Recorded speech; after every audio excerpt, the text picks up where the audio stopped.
Hello नमस्कार दोस्तों। मैं दिलीप कुमार आप सभी का हार्दिक स्वागत करता हूं दिलीप एकेडमी में। आज आपको मैं अपनी क्लास में रेल से संबंधित प्रश्न कराऊंगा जो कि प्रतियोगी परीक्षा में आते हैं और अक्सर पूछे जाते हैं।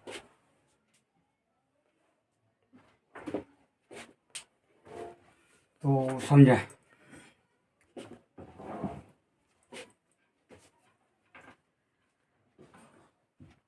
रेलगाड़ियाँ जब विपरीत दिशा में होती हैं तो उनकी जो सापेक्षिक चाल होती है वो जुड़ जाती है, और एक ही दिशा में होती हैं तो सापेक्षिक चाल घट जाती है। मतलब अंतर ले लिया जाता है उनकी चालों का। और सापेक्षिक चाल तभी काम करेंगी जब वो दोनों गतिमान होंगी। ये नहीं है कि एक ट्रेन खड़ी हो और दूसरी चल रही हो तो आप उसे क्या करते हैं कि सापेक्षिक चाल लगा दें। सापेक्षिक चाल दोनों एक साथ गतिमान कर रही होंगी तभी होगा। मतलब एक दूसरे के सापेक्ष वो कैसी होंगी, स्थिर दिखाई देंगी। दोनों चल रही होंगी लेकिन ऐसा लग रहा होगा एक दूसरे को कि स्थिर हैं। तो समझें। समांतर दिशा में या समान दिशा में, समांतर दिशा में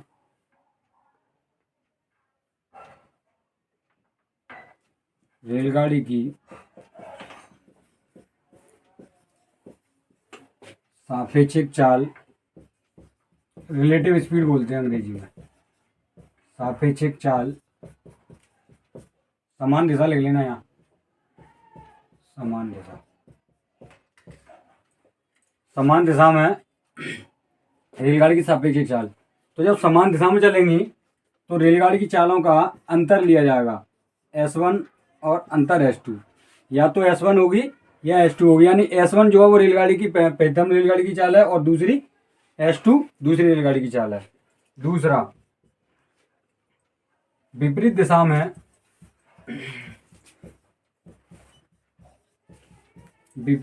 में रेलगाड़ी की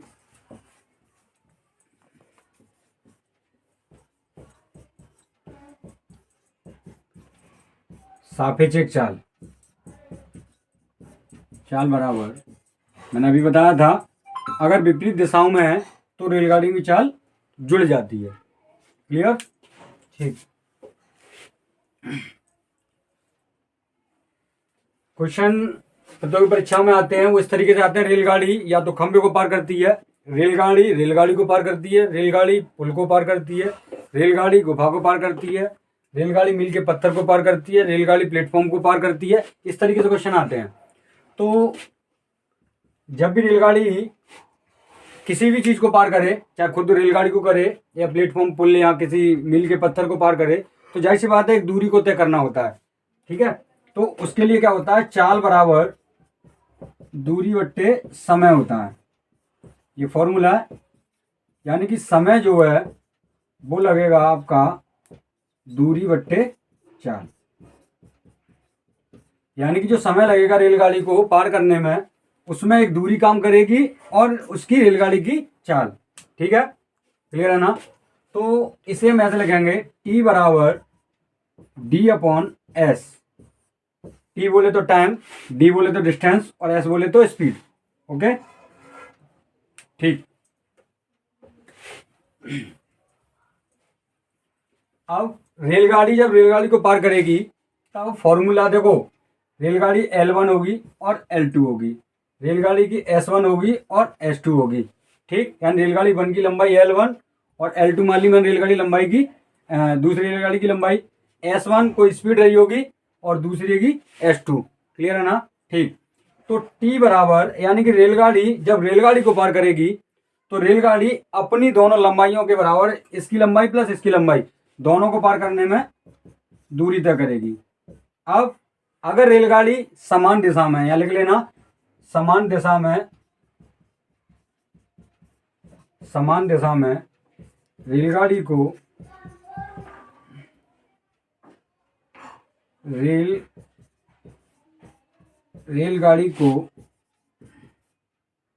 समान दिशा में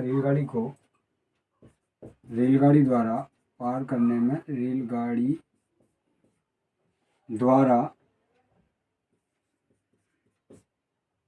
पार करने में लगा समय। टी बराबर L1 प्लस, देखो समान दिशा है ना, तो समान दिशा मैंने बताया था आपको कि जो चाल होती है सापेक्षिक चाल, वो क्या लेते हैं हम, हमेशा अंतर लेते हैं। ठीक है, यानी टी बराबर L1 प्लस L2 बट्टे दोनों की चालों का अंतर। ठीक, ऐसे ही विपरीत दिशा में निकालेंगे। विपरीत दिशा से यानी कि एक इधर से आ रही है और एक उधर से आ रही है, तो क्या होगा, विपरीत दिशा में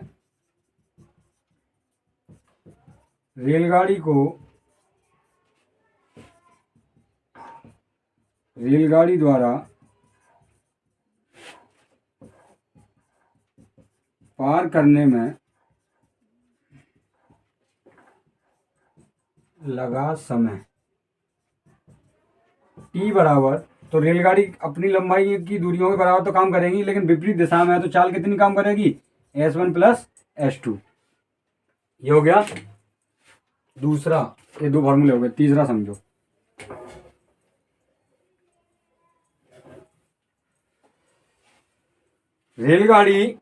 रेलगाड़ी जब प्लेटफॉर्म को पार करेगी, रेलगाड़ी जब प्लेटफॉर्म, पुल, सुरंग,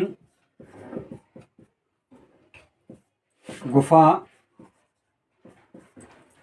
इनको पार करेगी, रेलगाड़ी द्वारा, ऐसे लिख लो, रेलगाड़ी द्वारा प्लेटफॉर्म, पुल, सुरंग, गुफा को पार करने में लगा समय। तो जो समय लगेगा यानी टी बराबर, तो आप समझें प्लेटफॉर्म हो, पुल हो या सुरंग हो या गुफा हो, इनकी चाल तो होती नहीं है, ये स्थिर होते हैं। तो L1 जो है, L2 जो है वो क्या मान लिया जाएगा, 0, और L1 को रेलगाड़ी की लंबाई मान ली हमने S1। ठीक है, तो ये कुछ नहीं होगी, लेकिन S2 0 मानेंगे। क्या मानेंगे, 0। ये L2 0 नहीं होगा। L1 और L2 तो कुछ नहीं होगी, यानी रेलगाड़ी की लंबाई भी होगी, रेलगाड़ी और पुल या सुरंग या प्लेटफॉर्म की लंबाई होगी। S1 आपको कुछ दिया होगा और S2 0 मानेंगे, क्योंकि ये स्थिर होते हैं सभी। ठीक है, तो T बराबर, रेलगाड़ी कभी भी या तो प्लेटफॉर्म, पुल, सुरंग या गुफा को पार करेगी तो अपनी लंबाई प्लस प्लेटफॉर्म, पुल या सुरंग या गुफा की लंबाई के बराबर दोनों को जोड़ के दूरी तय करेगी। ठीक है, तब वो पार करेगी, और इसकी जो चाल होगी वो क्या होगी, S। क्लियर है ना। ठीक, अब समझें, रेलगाड़ी पार करती है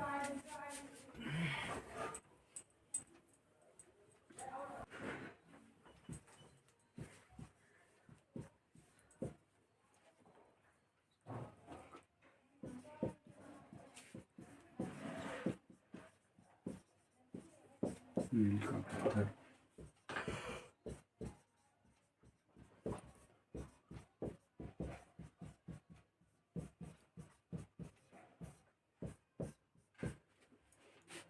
रेलगाड़ी द्वारा स्थिर व्यक्ति, खंभा, मील का पत्थर को पार करने में, रेलगाड़ी द्वारा, हाँ ठीक है, को पार करने में लगा समय। तो रेलगाड़ी की लंबाई बहुत ज़्यादा होती है और खंभा इस तरीके से होता है। ठीक है, तो यहाँ पर जो रेलगाड़ी है वो काफ़ी लंबी होती है इसके मुकाबले। तो ये जो है इसकी L2 मान ली जाती है नग्न। क्या मान ली जाती है, नग्न, यानी 0, और ये L1 होता है। ठीक है, इसकी S2 भी 0 होती है और ये S1 होती है। तो इसे पार करने में जो लगा समय होता है वो L/S होता है। यानी रेलगाड़ी कभी भी किसी स्थिर व्यक्ति को या खंबे को या मील के पत्थर को पार करती है तो हमेशा अपनी लंबाई के बराबर ही दूरी तय करती है। क्लियर। ठीक,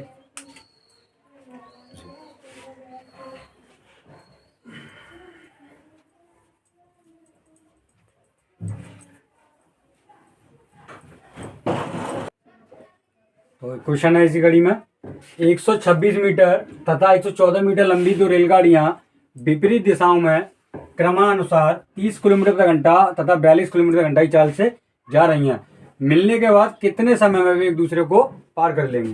कहने का मतलब ये है कि L1 जो दे रखा है वो है 126 मीटर, और L2 दे रखा है वो है आपका 114 मीटर। क्लियर। S1 है वो आपका दे रखा है 30 किलोमीटर प्रति घंटा और S2 दे रखा है 42 किलोमीटर प्रति घंटा।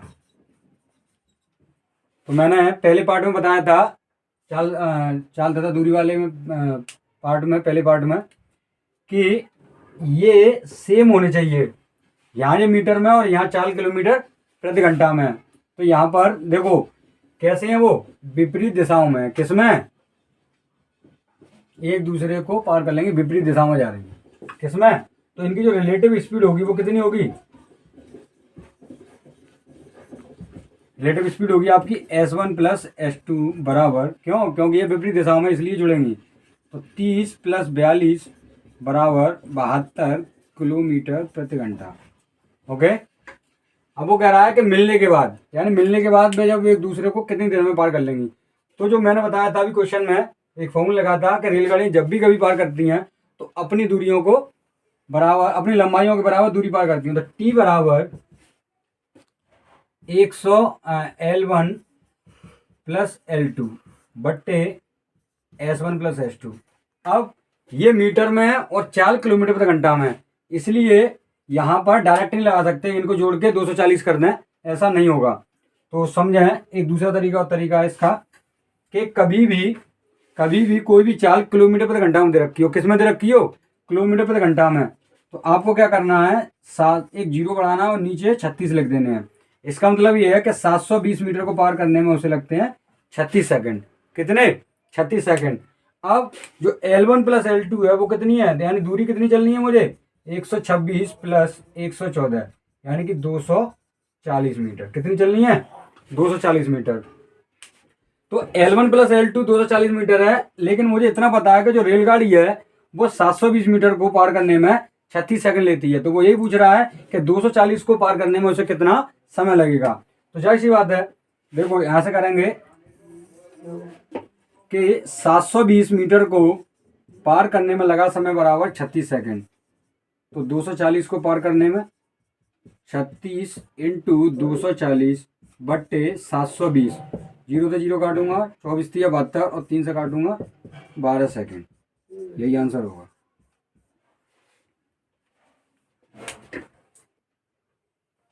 ये क्वेश्चन है, दो रेलवे स्टेशन है ए तथा बी जो कि एक दूसरे से 220 किलोमीटर की दूरी पर है। एक रेलगाड़ी ए से 80 किलोमीटर प्रति घंटा की चाल से बी की ओर जाती है और 30 मिनट बाद दूसरी रेलगाड़ी 100 किलोमीटर प्रति घंटा की चाल से बी से ए की ओर जाती है, मतलब विपरीत दिशाओं में है। दोनों रेलगाड़ियां ए से कितनी दूरी पर मिलेंगी, समझे। दो स्टेशन है ए और बी और इनके बीच की दूरी है वो है 220 किलोमीटर की दूरी। अब वो कह रहा है कि 80 किलोमीटर प्रति घंटा की चाल से यहां से ये रेलगाड़ी चलती है, उसके 30 मिनट बाद यहां से रेलगाड़ी चलती है जो कि 100 किलोमीटर प्रति घंटा की चाल है। कितनी है, 100 किलोमीटर प्रति घंटा की चाल है। 30 मिनट बाद चलती है, कितनी देर बाद, 30 मिनट बाद। तो 30 मिनट तक ये चलती रही होगी, तो 30 मिनट तक ये कितना चलेगी, 40 किलोमीटर, यानी आध घंटा में कितना चलेगी, 40 किलोमीटर। अब बचेगी कितना, 180 किलोमीटर। अब ये रेलगाड़ी जैसे यहाँ आ जाती है इसके बाद ये भी चलने लगती है, ठीक है। तो ये भी चलने लगती है, तो यहाँ से ये यहाँ आ जाती है, यहाँ से चलेगी और ये यहाँ से चल लेती है। तो अब क्या होगा, सापेक्षिक चाल काम करने लगेगी। तो सापेक्षिक चाल अब कितनी हो जाएगी, रिलेटिव स्पीड हो जाएगी आपकी 80 प्लस 100 बराबर 180 किलोमीटर प्रति घंटा, यानी एक घंटे में 180 किलोमीटर चलेंगी, यानी ये इधर से चलेगी और ये इधर से चलेगी। तो ये पूछ रहा है वो ए से कितनी दूरी पर मिल जाएंगी। तो यहाँ से ये कितना समय लगेगा, 180 को चलने में कितना समय लगेगा, 1 घंटा, यानी कि ये इधर से चलेगी 80 और ये चलेगी इधर से 100। तो टोटल कितनी दूरी तय हो जाएगी, 180 किलोमीटर। तो कितना समय लगेगा, 1 घंटा। तो 1 घंटा और लगेगा, तो 1 घंटा में कितना दूरी तय कर लेगी ये, 80, यानी कि यहाँ से लेके यहाँ तक ये 80 चल लेगी और यहाँ से यहाँ तक ये 100 चल लेगी। तो यहाँ पर जो रेलगाड़ी मिलेंगी तो वो पूछ रहा है कि कितनी दूरी पर मिलेंगी। तो कितना आ जाएगा, 40 प्लस 80, यानी कि ए से 120 किलोमीटर की दूरी पर दोनों रेलगाड़ियाँ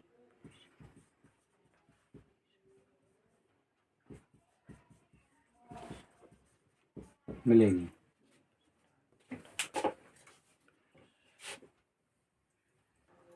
तीसरा क्वेश्चन है, एक 330 मीटर लंबी रेलगाड़ी 54 किलोमीटर घंटा की चाल से जा रही है। यह 270 मीटर लंबी गुफा को पार करने में कितना समय लेगी? ठीक, तो समझें। देखो मैंने बताया था रेलगाड़ी कभी भी गुफा, प्लेटफॉर्म, सुरंग या पुल को पार करे तो जो दूरी तय की जाती है पार करने में वो कितनी की जाती है? L1 plus L2। यानी L1 जो है वो कितनी है? 330 है, और L2 है 270। यानी कितनी हो जाएगी? 3 2 500 यानी 600 हो जाएगी। 600 मीटर यानी जो दूरी तय की जाएगी गुफा को पार करने में वो कितनी की जाएगी?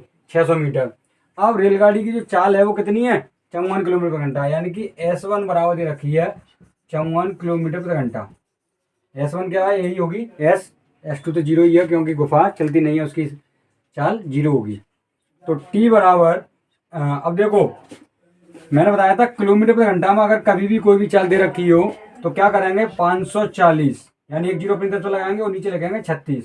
इसका मतलब ये है कि 540 मीटर को चलने में लगते हैं 36 सेकंड। अब मुझे क्या निकालना है कि 600 मीटर को चलने में कितना समय लगेगा? 540 मीटर चलने में लगती है 36 सेकंड। तो 600 को चलने में जाहिर सी बात है ज़्यादा लगेगा, दूरी ज़्यादा तय करेंगे तो समय ज़्यादा लगेगा। तो मैं इस समय को ज़्यादा कर दूंगा। क्या कर दूंगा? इस समय को ज़्यादा कर दूंगा। यानी कि ये जो समय है ये ज़्यादा लगेगा, तो मैं इस समय को ज़्यादा कर दूंगा इन दोनों पॉइंटों से। कितने से? इन दोनों पॉइंटों से। तो 600/540। अगर ज़्यादा करूँगा तो ज़्यादा ऊपर और कम करूँगा तो कम ऊपर। तो देखो 0 से 0 काट दिया, 6 से काटा 9 बार और 6 से काटा 10 बार। ठीक, 9 से काटा 4 बार यानी कि आ गया आपका 40 सेकंड। आप ऐसे भी कर सकते हो कि 540 को चलने में लगती है 36 सेकंड, तो 600 को चलने में लगा समय यानी 36 × 600/540 वही आ जाती है सेम। तो आंसर आ जाएगा आपका 40 सेकंड।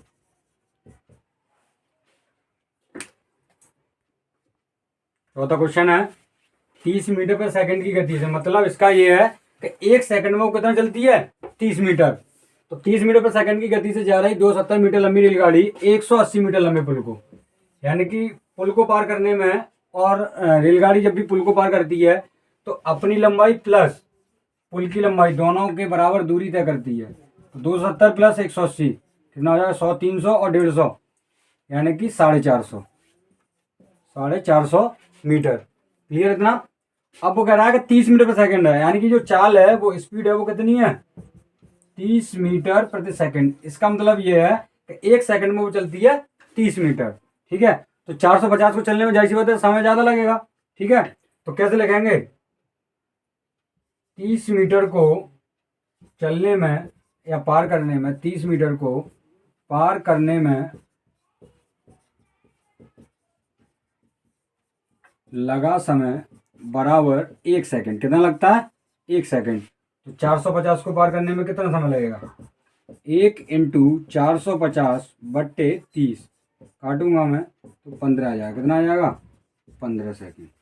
यही आंसर होगा। क्वेश्चन है, 66 किलोमीटर घंटा की चाल से एक रेलगाड़ी जा रही है जो कि 110 मीटर लंबी है और वो 165 मीटर लंबे प्लेटफॉर्म को पार करने में कितना समय लेगी? तो मैंने बताया था कि जो रेलगाड़ी कभी भी पुल, सुरंग या गुफा या प्लेटफॉर्म को पार करती है तो अपनी दूरी प्लस उस पुल या प्लेटफॉर्म या सुरंग या गुफा की लंबाई की दूरी के बराबर दूरी तय करती है। तो 110 प्लस 165 यानी कितना आ जाएगा? 275 मीटर। क्लियर है? ठीक, 275 मीटर के बराबर दूरी तय करेगी। अब ये चाल है यानी कि स्पीड है वो रेलगाड़ी की क्या है? 66 किलोमीटर प्रति घंटा। तो मैंने बताया था कि अगर किलोमीटर प्रति घंटा में चाल दे रखी हो तो हम क्या करते हैं? एक जीरो अपनी तरफ से लगाएंगे, मीटर लिखेंगे और 36 सेकंड लिख देंगे। इसका मतलब ये है कि 660 मीटर को चलने में उसे लगते हैं 36 सेकंड, जबकि दूरी कितनी तय करानी है मुझे? 275। यानी कि 275 को चलने में जाहिर सी बात है कम समय लगेगा। 660 मीटर में लगते हैं 36, तो 275 में कम समय लगेगा तो मैं कम कर दूंगा। इस समय को क्या कर दूंगा? मैं कम कर दूंगा। तो 36 को कम करना है तो 275/660। ओके, देखो 6 से काटूंगा मैं 6 बार, 6 से काटूंगा 110 बार, ठीक। 5 से काटूंगा मैं 22 बार, और 5 से काटूंगा 5 25, बचे 2, और 25 हो गया, 5 25, ठीक। 2 से काटूंगा 3 बार, 2 से काटूंगा 11 बार, और 11 पंजे 55, यानी कि 15 सेकंड आ जाएगा। कितना आ जाएगा? 15 सेकंड। यही आंसर होगा,